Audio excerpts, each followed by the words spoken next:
একজন যাত্রী অনেক দিন ধরে সফরে থাকার কারণে ক্ষুধায় কাতর হয়ে পড়েছিলেন।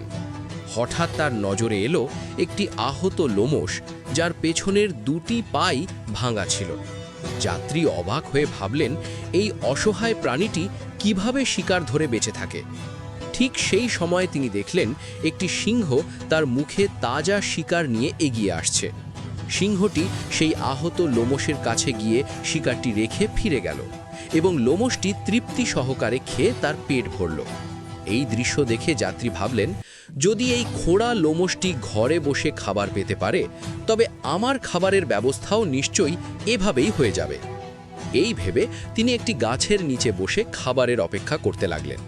ঘন্টার পর ঘন্টা পার হয়ে দিনে রূপ নিল, কিন্তু কোনো খাবার এলো না। ক্ষুধায় যখন যাত্রীর প্রাণ ওষ্ঠাগত, তখন সেখান দিয়ে এক দরবেশ যাচ্ছিলেন। যাত্রী তাকে পুরো ঘটনা খুলে বললেন এবং জিজ্ঞেস করলেন কেন তিনি খাবার পেলেন না। দরবেশ মুচকি হেসে বললেন, তোমার হাত পা সব সুস্থ থাকা সত্ত্বেও তুমি কেন লোমশ হতে চাইলে, সিংহ কেন হতে চাইলে না? তিনি আরও বললেন, সিংহ হয়ে অন্যকে সাহায্য করো, লোমশ হয়ে অন্যের ফেলে দেওয়া খাবারের ওপর নির্ভর করে বেঁচে থেকো না। আল্লাহকে ভালোবাসেন? তাহলে like, share, comment, follow, subscribe করুন।